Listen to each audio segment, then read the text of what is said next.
Hey Womblers, this week we're off to Oxford Circus. This is our 22nd Womble. Here at Project Womble, I'm on a mission to explore all 272 stations on the Underground. So I visit them, I have a little Womble, I have a little explore, and I report back my findings. Here's our station summary. Oxford Circus Zone 1 station, 6 platforms, opened in 1890, so it's an old one, and it serves the area of the West End.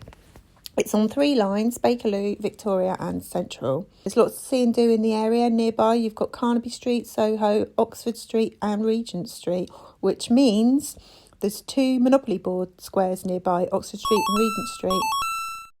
Inside it's a pretty normal station, although I do appreciate this artwork in the tunnel for the Hunger Games promo, I think it was. That's pretty cool. And then obviously as you go out, there's a sign to explain how busy it is, because it is an extremely busy area of London. It pops you straight out on Oxford Street, corner of sort of Oxford Street, Regent Street. So you're right out in the thick of things. For this Womble, I'm not really going to do Oxford Street and Regent Street because they're a bit touristy, they're a bit normal. We're going to go and explore the back streets. So let's have a look at the map and see where we're off to. Okay, for this tour, we're going to head straight out of the station and head down Argyll Street and have a look at some blue plaques. And then we're going to go down Great Marlborough Street, head more into Soho, Argyll Street, and sort of around the Soho, do a little bit of a rock and roll history tour down there, and then head into Carnaby Street, do a bit of shopping, and then back to Oxford Circus. I use Go Jauntly for all my maps, and as ever, these walks are available to download for free in the Go Jauntly app. Not sponsored, I just love the app. Okay, straight out of the gate, we've got our first blue plaque of the day, which is Major William Roy, who was the founder of the Audience Survey map. I love a map, me. And then right next door to that, we have American writer Washington Irving.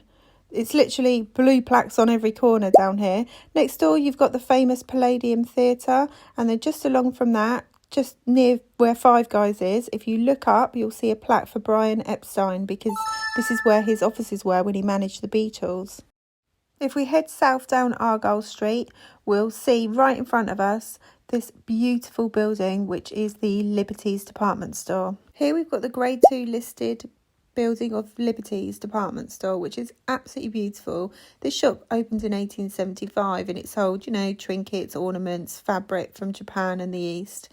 And now it's become a bit of a London institution, really. I love Liberties. I love the building. I love the style. I just like going in there and having a bit of a mooch. Back in the 1890s, Liberties built strong relationships with many English designers. A lot of those practiced sort of a style called the arts and crafts style, like Art Nouveau, and they sort of helped develop Art Nouveau. So much so that in Italy, Art Nouveau became known as the style Liberty after the London shop. The building was constructed using wood from 2 ships, the HMS Impregnable and the HMS Hindustan. How cool is that? Liberties is on Great Marlborough Street, and there's also another cool building on Great Marlborough Street, which I'll show you next. This is Great Marlborough Street Magistrates Court. It's closed down now. It's a posh hotel now, but it used to be the Magistrates Court, and it saw some significant trials, including those of Oscar Wilde, Christine Keeler, Keith Richards, Johnny Rotten, Mick Jagger, John Lennon. Mick Jagger and Keith Richards were here on drug charges. John Lennon was taken to court here for exhibiting pictures that deemed to be too sexually explicit. And this is where they had the trial for the famous Profumo affair trial with Christine Keeler. And in 1982, David Martin escaped while being on remand. And he used the roof and managed to get out across the Palladium Theatre, which prompted a huge manhunt. So loads of history here. From there, we're going to head along Great Marlborough Street towards Poland Street. On the corner of Poland Street, we've got this beautiful mural, which is called Ode to the West Wind, which is inspired by Percy Shelley's poem. And on the corner of that building there is a blue plaque, because that's where Percy Shelley used to live. Next to Poland Street is Knoll Street, which has Berwick Street just off of it. And as the camera pans round, you might recognise this street, because this is where they shot the front cover for What's the Story Morning Glory. How cool is this? One of my favourite albums growing up. And then at the bottom of the street, there's a famous market, Berwick Street Market, which has been there since 1778.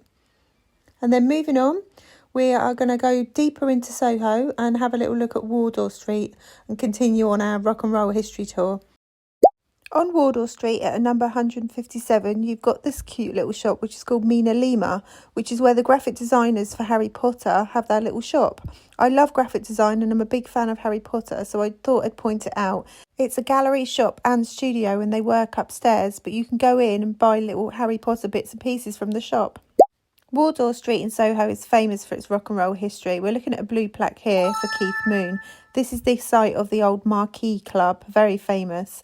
And then just down the road from there, you've got the Ship. So basically the Marquee club was where lots of bands used to play and it was very much part of the swinging 60s of London. The Marquee club didn't have a licence to sell alcohol, so everyone used to come to this pub, which is next door, called the Ship. And it's got so much rock and roll history. Patrons included John Lennon, Syd Barrett, Jimi Hendrix, Keith Moon. And then round the corner from there at 17 St Anne's Court is the Trident Studios. I haven't got any footage of this, but this is where the Beatles recorded the White Album. David Bowie recorded Ziggy Stardust.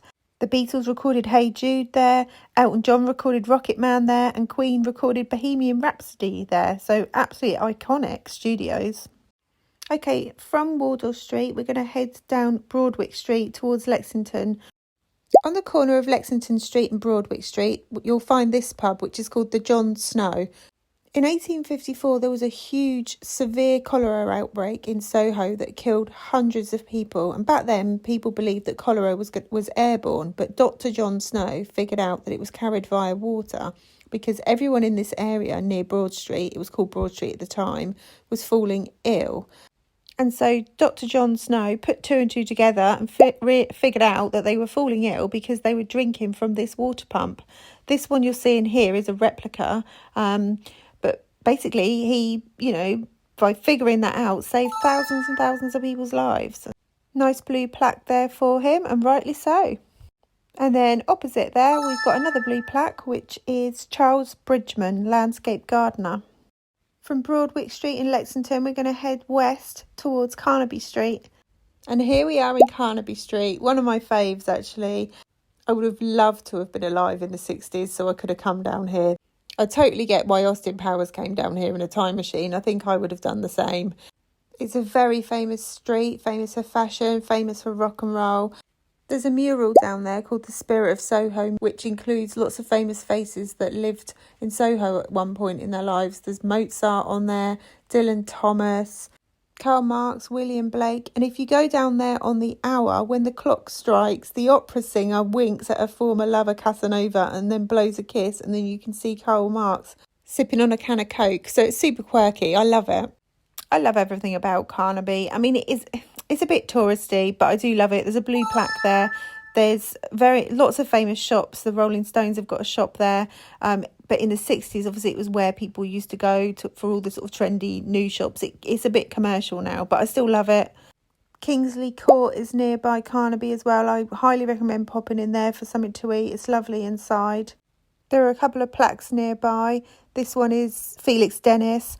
There's also the Bag of Nails Club down here, but I couldn't find it. So I think, and there was quite a lot of scaffold up and things going on, so I couldn't find it. But the Bag of Nails Club's really famous. It's where Paul met Linda McCarthy, and Jimi Hendrix performed there as well. Here's another blue plaque. This is John Hunter, surgeon. And this is Antonio Canaletto, a painter. It's a shame I couldn't show you the Bag of Nails Club, but as you can see, there's a lot of scaffolding up, so I think it's hiding behind all of that.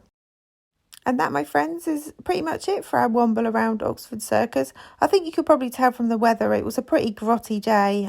It's definitely not the best footage I've ever captured, so I do apologise, but I hope you got some value out of it. And if you did get some value out of it, then please give me a like. Thank you so much for watching my YouTube video. It really means a lot. I love these YouTube videos. Not that many people watch them. My account on Instagram is really, really popular, but not so much over here. So every like and subscribe I get really means a lot. I think I'm up to almost 60 subscribers now, so that's fab. And if that's one of you, then thank you very, very much for supporting Project Womble.